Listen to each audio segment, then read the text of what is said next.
ZeroMQ is an open-source multi-platform and multi-language system for distributed messaging that includes messaging engines and embeddable networking libraries. We bring ZeroMQ into Lycia VS Code extension to provide 4GL developers with extra messaging functionality and help them to create modern and user-friendly applications. With ZeroMQ, you can establish messaging between processes without involving database or file system. As an example, we've prepared two programs. The first one is a client application, the second one is a service application. The client sends a message to the service. The service, in turn, handles the received message and sends a response to the client.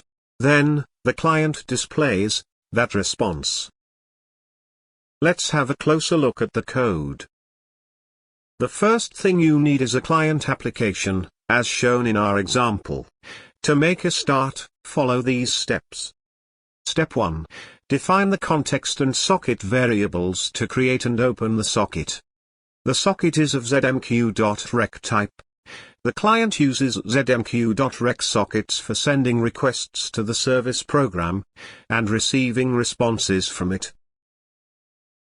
Step 2. Connect the request socket to the port 5556. Step 3. Add some code for the program to open a window with one field for input,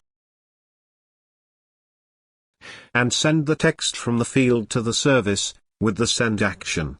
On send action we get the data from the input field and put it to the send request. After you send the data, wait for the response from the service. The client application will display the response when it arrives. Next, you will need a service application. Step 1. Create a socket of ZeroMQ.rep type. The service uses ZeroMQ.rep sockets for receiving requests from the client and sending responses to it. Step 2. Bind this socket to the port 5556, to which the client connects.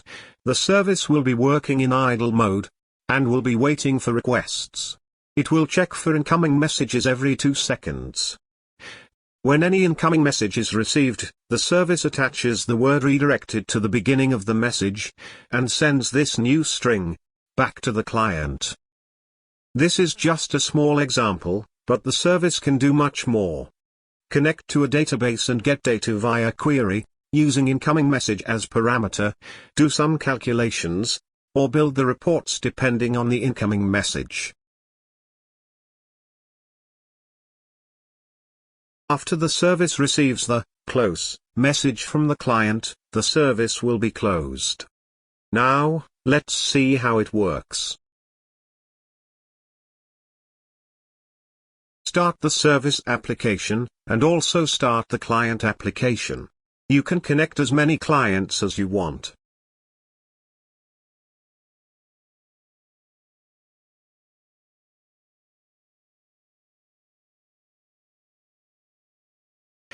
Then, type hello and click the send button.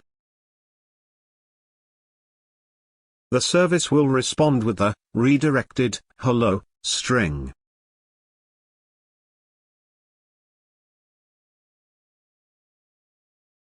Let's close the service by typing in the close word and sending it. Here, you will receive the service is closed message. Go to your browser tab where the service application is. The application will show a message that it has been closed, and a button to restart it. You can use this communication method in MDI applications, if their hierarchy uses ZeroMQ library for messaging between children and parent applications. Find more detailed information about it in Lycia documentation, or in the official ZeroMQ guide.